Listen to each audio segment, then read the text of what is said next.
तो अब एंड में प्रोज एंड कॉन्स की बात कर लेते हैं, एक बार सम अप कर लेते हैं। तो सबसे पहले कॉन्स कौन कौन से हैं इस बाइक में जो सुजुकी इंप्रूव कर सकती है?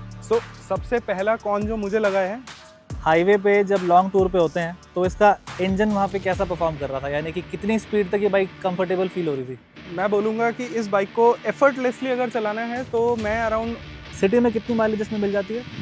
तो पिछले एक साल में और 5000 किलोमीटर में जितनी भी ये बाइक चलाई है, तो ओवरऑल सेटिस्फेक्शन लेवल कैसा है out of 10? What's up people, Jai Hind, welcome back to another video. दोस्तों आज हमारे पास V-Storm 250 SX जो कि काफ़ी अंडररेटेड बाइक है। काफ़ी सारे लोग इस बाइक को लेने का प्लान कर रहे हैं, लेकिन इसके ओनरशिप काफ़ी कम अवेलेबल है। तो आज इसके ओनर हमारे साथ हैं, जिनसे आज हम जानेंगे इस बाइक के ओवरऑल एक्सपीरियंस के बारे में, क्या इसके प्रोज एंड कॉन्स हैं, कैसी ये परफॉर्म करती है हाईवे पे और सिटी में, और पहाड़ों में कैसी परफॉर्म करती है, ऑफ रोड पे कैसी परफॉर्म करती है, कैसा उनका एक्सपीरियंस रहा है ओवरऑल, क्या वो सेटिस्फाइड है या नहीं। ये सारी बातें इसके ओनर से आज हम जानेंगे, इसीलिए वीडियो को एंड तक देखना।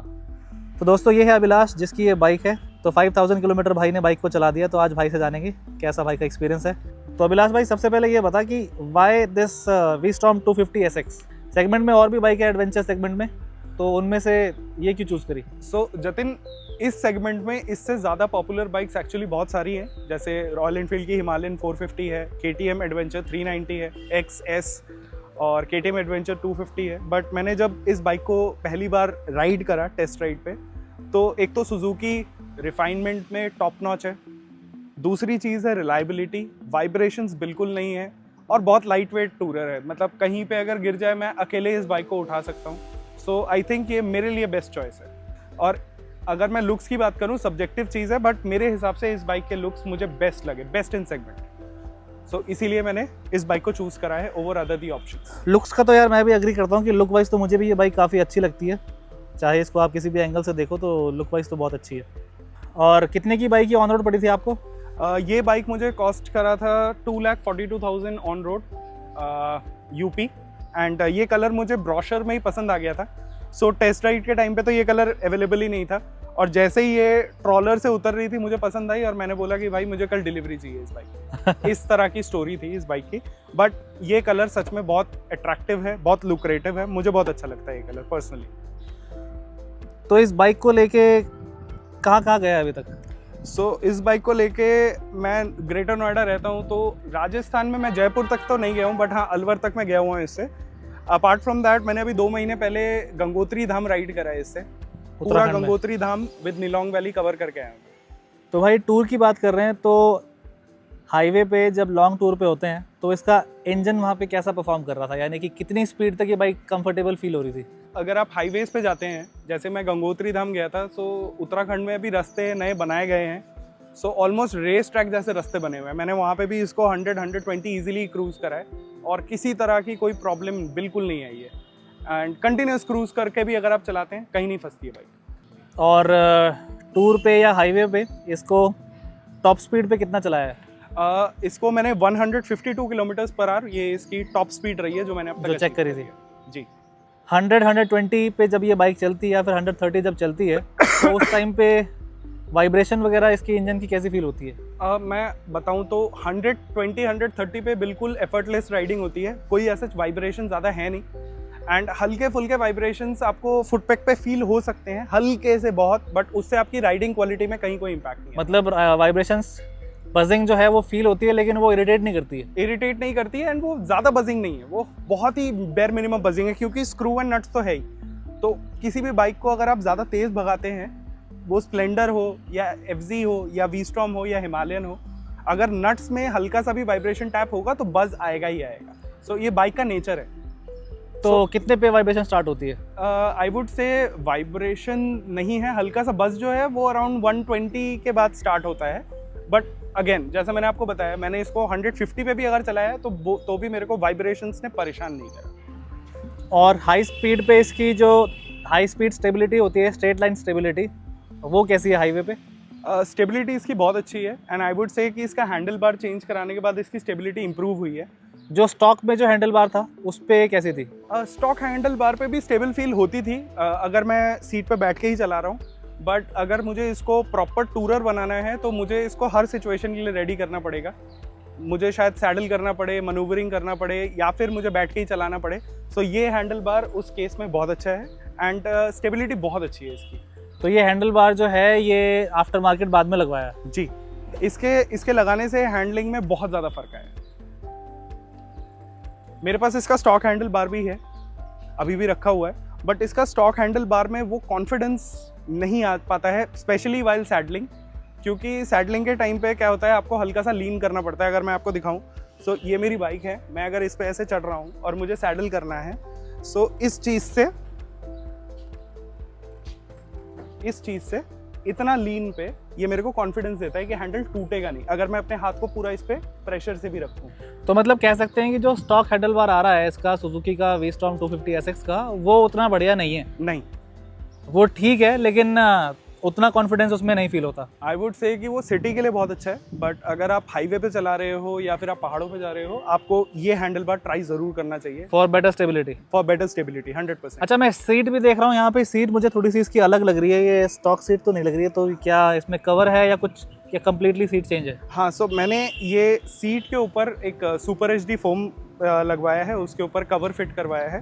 सो इसकी जो स्टॉक सीट है वो बहुत हार्ड है, ये मैंने हल्का सा सॉफ्ट कराया है। ये थोड़ा सब्जेक्टिव थिंग होता है कि किसी को सॉफ्ट पसंद होती है, किसी को हार्ड पसंद होती है, तो मेरे हिसाब से ये मीडियम सॉफ्ट मेरे लिए बहुत अच्छा है। तो स्टॉक सीट पे ट्रैवल करके देखा था, वो कैसी फील होती थी? स्टॉक सीट पे ट्रैवल करने से मुझे ज़्यादा फटीग होता था, तो मुझे थकान बहुत ज़्यादा होती थी, तो इसीलिए मैंने इसको परचेज करा एंड ये बेटर है मेरे हिसाब से, मेरे लिए दिस इज़ मच बेटर। तो इसकी जो सीट में काम करवाया है, उसके बाद तो सीट की जो हाइट है वो भी इंक्रीज हुई होगी? जतिन, इसकी सीट हाइट अप्रॉक्सीमेटली 10 mm से बड़ी है, क्योंकि थोड़ा सा फोम लगवाया मैंने इसमें। बाकी स्टॉक सीट हाइट कितनी आ रही थी? स्टॉक सीट हाइट है इसकी 835 मिलीमीटर्स की, एंड अब चेंज कराने के बाद अराउंड 845 to 850 mm के बीच में कहीं शायद होगी।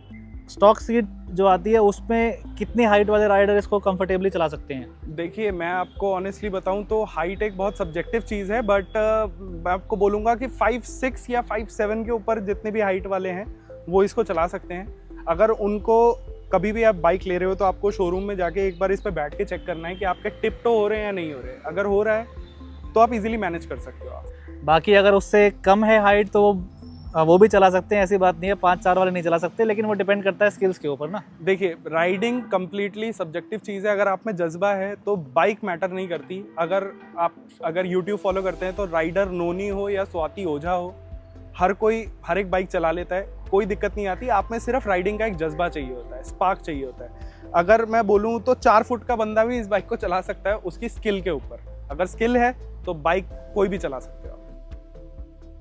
तो अब इसकी विंडस्क्रीन की बात करते हैं।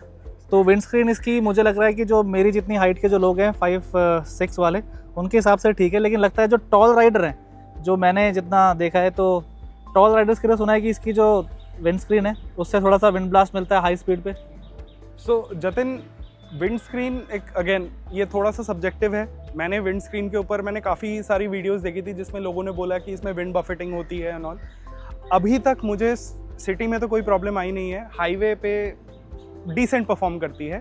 बट अगेन, अगर आपको लगता है तो मार्केट में बहुत ऑप्शंस अवेलेबल हैं कि इससे बड़ी विंड स्क्रीन है जो आपको हेलमेट में शायद अगर आप 6 फीट के हैं तो यहाँ तक की प्रोटेक्शन मिल जाती है। लेकिन उसका एक डाउन साइड भी तो है, अगर आप कहीं ऑफ रोड में हो या वैसी जगह पे ख़राब रास्ते में हो तो उसकी वजह से विजिबिलिटी का फ़र्क पड़ता है। देखिए, आप बाइक में जो भी चेंज करते हैं, बाइक की अर्गोनॉमिक्स में कहीं ना कहीं फ़र्क पड़ता है।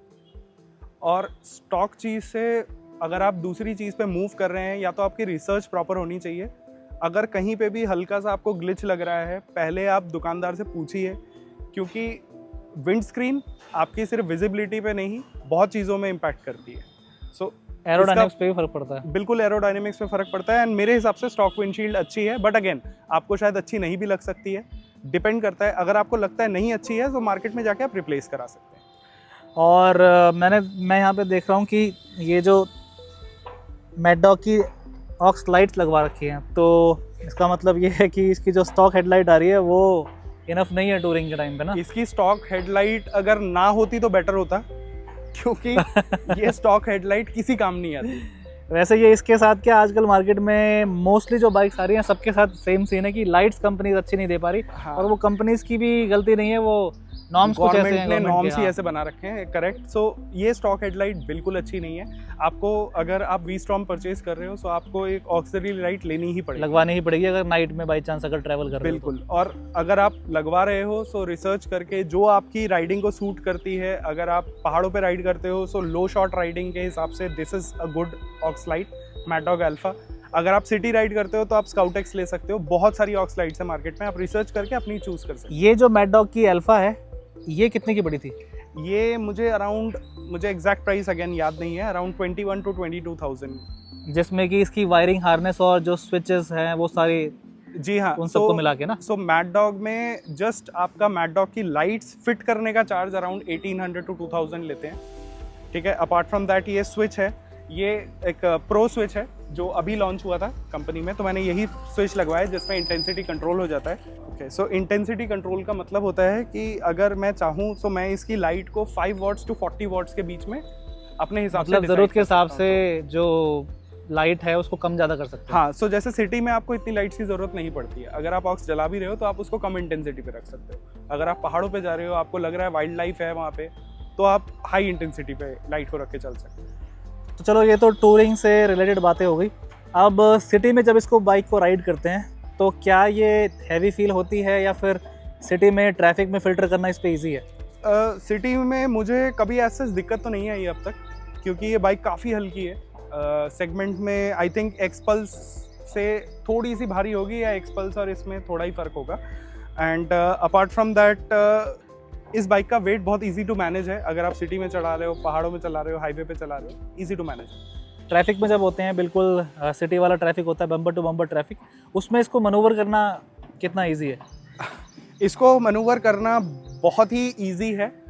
हाँ, अगर आप बहुत ज़्यादा ट्रैफिक में हो तो आई थिंक थोड़ा सा दिक्कत हो सकता है, क्योंकि ये एडवेंचर टूरर है, सो ये फ्रंट से हल्की सी हैवी है।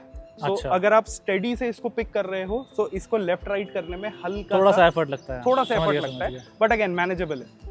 और अगर आप रनिंग रोड पे अगर इसको मनूवर कर रहे हो सो आई थिंक कोई प्रॉब्लम ही नहीं है। इस बाइक का जो फ्रेम है वो एडवेंचर टूरर का है। इस बाइक का जो इंजन है वो स्पोर्ट्स कैटेगरी का है, तो ये बाइक जिक्सर आपको 250 वाला इंजन सेम इंजन बिल्कुल सही बात है, तो ये आपको स्पोर्ट्स बाइक की भी पूरी फील देती है। तो अब इसकी माइलेज की बात कर लेते हैं। तो सिटी में कितनी माइलेज इसमें मिल जाती है? सिटी में जतिन आप इससे इजीली 33 to 35 की माइलेज निकाल सकते हैं। और हाईवे पे कितनी माइलेज मिल जाती है? हाईवे पे मैंने अभी इसको लास्ट राइड करा था गंगोत्री धाम, तो इसने मुझे माइलेज दिया था अराउंड 48 to 50। और मतलब अगेन मैंने बहुत हाई स्पीड पे नहीं क्रूज करा था। टॉप स्पीड पे अगर क्रूज कर रहे हो तो माइलेज नहीं निकल पाएगी हाईवे पे। वो तो ऑब्वियस है कि जितना हाई आरपीएम पे या जितनी हाई स्पीड पे जाएंगे तो माइलेज सही बात है। और क्लच का बेयर मिनिमम यूज करना है। अगर आप क्लच ज्यादा यूज करोगे तो आपका माइलेज ड्रॉप होगा, अगर आप क्लच कम से कम यूज करोगे तो आपका माइलेज बढ़ेगा। तो इसका जो फ्यूल टैंक है वो 11 लीटर का है, तो 9 लीटर के आसपास हमें यूज करने को मिलता है। तो फ्यूल टैंक रेंज इसमें कितनी मिल जा रही है हाईवे पे? सो जतिन, इस बाइक में अगर आप टैंक फुल करके चलाते हैं तो आपको रेंज इजीली 300 to 350 मिल जाती है। सिटी में चलाइए, हाईवे पे चलाइए। हाईवे पे आई थिंक थोड़ा सा ज़्यादा एक्सीड हो जाता है, कई बार 400 तक जा सकती है अगर आपकी राइडिंग प्रॉपर है तो। बाकी फ्यूल टैंक इनफ है। आई थिंक सिटी राइड्स में या हाईवे राइड्स पे अब पेट्रोल पंप्स बहुत इजीली अवेलेबल है हर जगह। अब सस्पेंशन की बात करते हैं। सस्पेंशन जो है इस बाइक का वो कैसा परफॉर्म करता है जब कभी पहाड़ों में ऑफ रोड आ जाते हैं या फिर कभी रफ पैचेस आ जाते हैं वहाँ पे?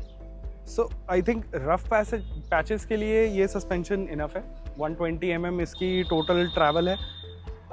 अगर आप कंपटीशन के सस्पेंशन ट्रैवल को देखें तो KTM, हिमालयन सब में अराउंड 200 mm का सस्पेंशन ट्रैवल आता है, उस हिसाब से थोड़ा कम है। बट अगेन रफ पैचेस को ये इजीली निकाल सकती है, कोई किसी तरह टूरिंग में स्टॉलिंग प्रॉब्लम नहीं आता है। अगर आपको एक्सट्रीम ऑफ रोडिंग करनी है या आप एकदम ऑफ रोडर ही ढूंढ रहे हैं तो उस केस में आपकी फिर चॉइस ऑफ बाइक ये नहीं होनी चाहिए, तो फिर आपको हिमालयन या एक्सपल्स पे जाना चाहिए। तो जिनको एक ही बाइक रखनी है और कम्यूट भी करना है, उससे ब्रेकफास्ट राइड वगैरह भी करनी है और उससे टूरिंग भी करनी है, तो उनके लिए क्या ये बाइक ठीक है? जैसे जो रफ पैचेस वगैरह आ जाते हैं तो उनमें ये अच्छे से उसको कवर कर लेती है? बिल्कुल कर लेगी जतिन। एंड अगर आपको टूरिंग करनी है, अगर आपको सिटी राइड्स करनी है, अगर आप ब्रेकफास्ट राइड करते हो, ग्रुप राइडिंग करते हो, आई थिंक इससे बेटर ऑप्शन आपके लिए नहीं हो सकता है। बहुत रिलायबल बाइक है, बहुत स्टेबल बाइक है एंड इसका मेंटेनेंस भी ज़्यादा महंगा नहीं है।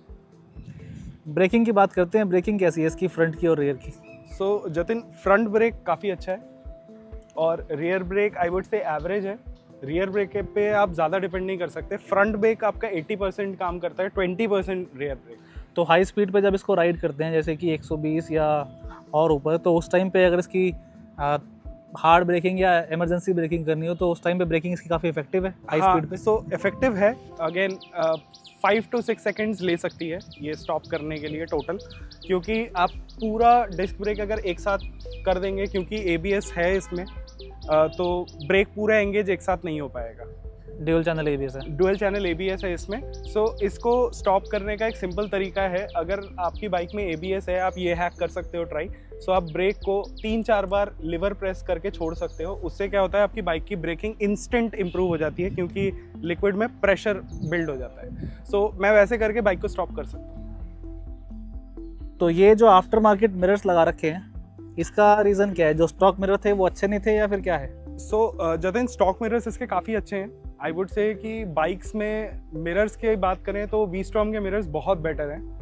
मैंने इन मिरर्स को चूज़ किया है सबसे पहले क्योंकि मैं टूरिंग ज़्यादा करता हूँ। सो कभी अगर ये बाइक फॉल करती है तो इसमें ये फोल्डेबल मिरर्स हैं, तो ये मिरर्स ब्रेक नहीं होते हैं। दूसरा रीज़न है, इन मिरर्स में हल्का सा एक ब्लू टिंट है, जिसकी वजह से कभी भी पीछे से अगर कोई हाई बीम लाइट पे आ रहा है तो वो लाइट मेरी आंखों पे नहीं पड़े, ये इसको एब्जॉर्ब कर लेती है लाइट। अच्छा, तो लेकिन जो स्टॉक वाले आ रहे हैं उसमें कोई प्रॉब्लम नहीं, वो अच्छे हैं? स्टॉक वाले मिरर्स बहुत अच्छे हैं, स्टॉक वाले मिरर्स में कोई प्रॉब्लम नहीं है। ठीक है। अब गियर शिफ्टिंग की बात करते हैं, तो ओवरऑल ट्रांसमिशन के साथ कैसा फीडबैक है और गियर शिफ्टिंग कैसी है इसकी, स्मूथ है या फिर कभी प्रॉब्लम होती है उसकी वजह से? सो इसकी गियर शिफ्टिंग बहुत अच्छी नहीं है। आई वुड से कि सुजुकी से अगर मैं नाराज़ रहूँ तो गियर शिफ्टिंग सबसे बड़ा रीज़न है। इसके गियर्स बहुत हार्ड टू शिफ्ट हैं एंड इसमें फॉल्स न्यूट्रल भी बहुत बार आता है, जिसके लिए ये थोड़ा सा सरप्राइजिंग है क्योंकि जापानीज कंपनी की जापानीज बाइक है और उसके अंदर गियर शिफ्टिंग हार्ड है। ये थोड़ा सरप्राइजिंग, क्योंकि ज़्यादातर मैंने जो जापानीज बाइक चलाई हैं जितनी भी, सबकी गियर शिफ्टिंग एकदम बटरी स्मूथ होती है। तो बटरी स्मूथ होती है, नो डाउट। लेकिन इसकी नहीं है। की बाइक्स में भी बटर स्मूथ ट्रांसमिशन आता है।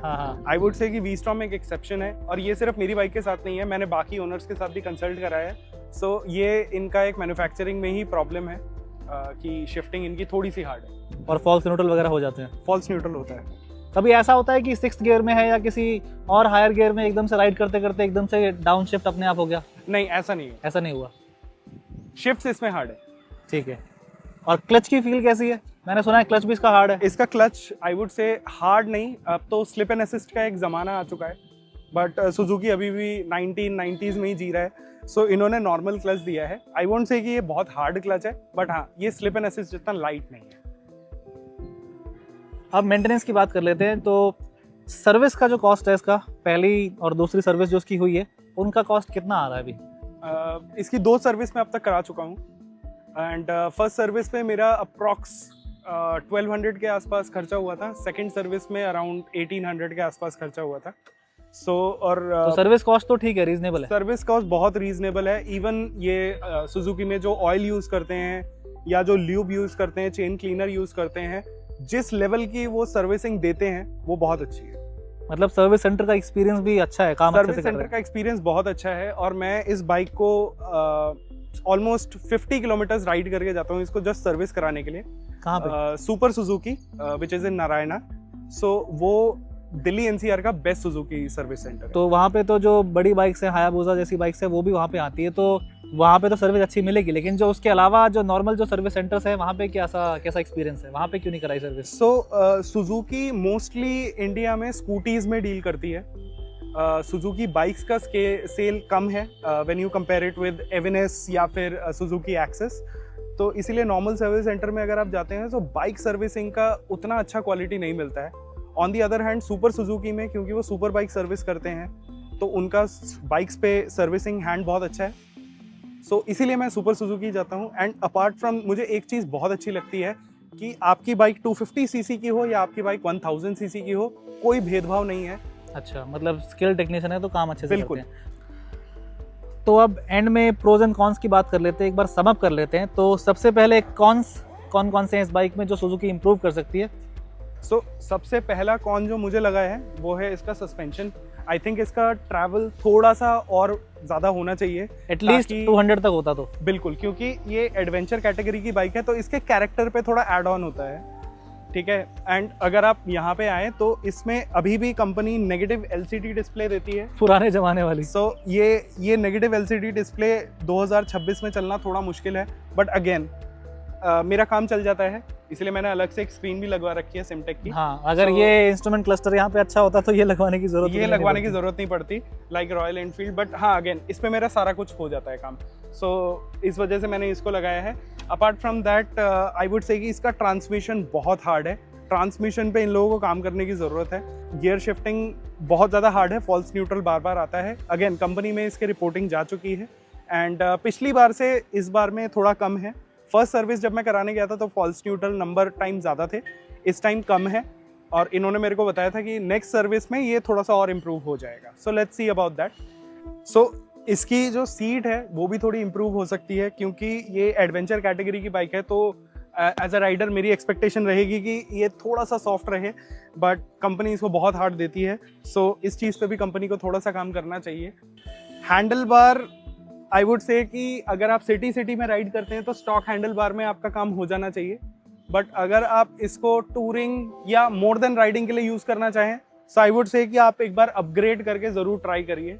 एंड कुछ बहुत अच्छे ब्रांड्स हैं जो आपको बहुत अच्छे हैंडल बार ऑप्शंस देते हैं आज के टाइम में। सो इसमें मतलब आज के टाइम पे 2026 में LED इंडिकेटर्स बहुत कॉमन हो चुके हैं। अब हम वेट कर रहे हैं कुछ नए अपग्रेड का, बट सुजुकी आज भी हैलोजन इंडिकेटर देती है, ठीक है। छोटी से छोटी बाइक में भी आजकल LED आ रहे हैं, मतलब लेकिन इसका सेंस मुझे समझ में नहीं आया। ये बाइक ऑलरेडी काफ़ी एक्सपेंसिव है, बट अगेन ये कंपनी का डिस्क्रिशन है, बट उनको LED मिनिमम देना चाहिए था इस बाइक में, बट हैलोजन दिया है। अब प्रोज की बात कर लेते हैं, तो कौन कौन सी चीज़ें इसमें जो आपको बेस्ट लगती हैं? सो प्रोज में आई वुड से कि सबसे बड़ा प्रोज इसका है कि ये सुजुकी ने बनाई है। इंजन जापानीज एक चीज़ में कभी कॉम्प्रोमाइज़ नहीं करते, वो है इसका heart which is bikes engine. So engine इसका बहुत रिलायबल है, बहुत स्मूथ है, राइडिंग क्वालिटी बहुत अच्छी है इस बाइक में, ठीक है। आप कभी भी किसी भी टाइम किसी भी टेरेन पे इसको राइड करेंगे आपको ऐसा फील नहीं होगा कि ये नहीं कर सकती, करिए कुछ भी सकती है। राइडर में थोड़ा सा जोश ज़्यादा होना चाहिए। अगर मैं अदर ब्रांड से कंपेयर करूं जैसे रॉयल एनफील्ड या फिर KTM या फिर TVS, आई वुड से कि क्योंकि ये सुजुकी ने बनाया है, ये बहुत रिलायबल है। मुझे बार बार सर्विस सेंटर्स नहीं जाना पड़ता छोटे मोटे काम के लिए कि मेरा नट टाइट कर दीजिए या फिर मेरा ये फलाना IC नहीं चल रहा है या ये स्विच खराब हो गया है। सर्विस कराओ और चलाते जाओ, बिल्कुल। कहीं भी ले जाओ। आप इसको एक बार सर्विसिंग कराओ, ठीक से सर्विस कराओ, एंड उसके बाद 5000 किलोमीटर के लिए भूल जाओ, सर्विस सेंटर जाने की जरूरत ही नहीं। तो कभी भी टूर पे कहीं भी जाते हैं तो ऐसा कभी मन में डाउट नहीं आता कि इसमें रिलायबिलिटी का इशू आ सकता है? बिल्कुल नहीं, मतलब आप पीस ऑफ माइंड इसमें मिलता है आपको? बिल्कुल पीस ऑफ माइंड मिलता है, एंड बहुत अच्छी चलती है, किसी तरह की कोई प्रॉब्लम नहीं आती। सो एक और इसमें फ़ायदा है जो है इसका वेट, क्योंकि ये एडवेंचर कैटेगरी की बाइक है, specially when you go to terrain, जैसे आप पहाड़ों पे राइड करते हैं, बाइक कई बार आपकी गिर जाती है, फॉल कर जाती है, और अगर आप सोलो राइड कर रहे हो तो इस बाइक को आप स्पेशली आप अकेले उठा सकते हो, आपको किसी कंडक्टर की या पिलियन की ज़रूरत नहीं पड़ेगी। ये बाइक ईजी टू मैनेज है बाई 1 पर्सन। अगर उसके अलावा मैं बात करूं तो इस बाइक के लुक्स बहुत अच्छे हैं। मुझे इस सेगमेंट में इससे सुंदर बाइक नहीं दिखी थी, इसीलिए मुझे ये पसंद आ गई और मैंने इसको ख़रीद लिया। बट मतलब लुक सब्जेक्टिव हो सकते हैं, आपको शायद हिमालयन पसंद आए, आपको शायद KTM पसंद आए, बट आप अगर इसके साथ में KTM को रख के देखेंगे तो आप समझ पाएंगे कि मैं किस पॉइंट को बोल रहा हूँ। नहीं, लुक्स तो डेफिनेटली मैं भी एग्री करता हूँ कि लुक्स काफ़ी अच्छे हैं और काफ़ी प्रीमियम और काफ़ी बिग बाइक वाली फील देती है बाइक। बिल्कुल देती है। और मुझे लगता है कि कभी इसको लेके जाते हैं तो इससे अटेंशन काफ़ी मिलता होगा। अटेंशन भी मिलता है, एंड आपको सेल्फ में भी बहुत कॉन्फिडेंस आता है, क्योंकि ये बाइक है 250 सीसी की, बट जब आप इस बाइक पे बैठते हैं, इसको स्टार्ट करते हैं, इसको राइड करते हैं, तो आपको एक बिग बाइक फील खुद को आता है, एक प्रीमियम फील आती है। बिल्कुल आता है आपको प्रीमियम फील। तो पिछले 1 साल में और 5000 किलोमीटर में जितनी भी ये बाइक चलाई है, तो ओवरऑल सेटिस्फेक्शन लेवल कैसा है out of 10? I would say कि मैं इस बाइक को दूंगा 8 on 10, मतलब 10 में से 8 देना चाहूँगा, क्योंकि इसमें स्कोप ऑफ इम्प्रूवमेंट है जो भी हमने बात करी। बिल्कुल, और सुजुकी ने जो दिया है ऐसा नहीं है कि वो बहुत ख़राब है, ये बिल्कुल वो नहीं है, बट अगेन हमें ज़माने के साथ आगे बढ़ना चाहिए। सुजुकी को 2026 में 2026 की ही बाइक देनी चाहिए। 1990 की बाइक इस टाइम पे देना हाँ, is not फीचर्स worth वगैरह it। थोड़े से, हाँ सही बात है। तो thank you so much Abhilash. दोस्तों ये था इस बाइक का डिटेल ओनरशिप रिव्यू पिछले 5000 किलोमीटर का। वीडियो अगर आपको अच्छी लगी तो वीडियो को लाइक करो, और इनकेस हमने कुछ मिस कर दिया तो आप कमेंट में हमसे पूछ सकते हैं। मैं आपसे मिलता हूँ किसी अगली वीडियो में, तब तक के लिए राइड सेफ, टेक केयर, जय हिंद, साइनिंग ऑफ। तो अभिलाष सबसे पहले भाई ये बता कि वाई दिस कोलावेरी? सो मैंने रुक सुजुकी जा रुक जा, अबे कोलावेरी थोड़ी है ये। स्टार्ट नहीं करा तू? स्टार्ट तो है।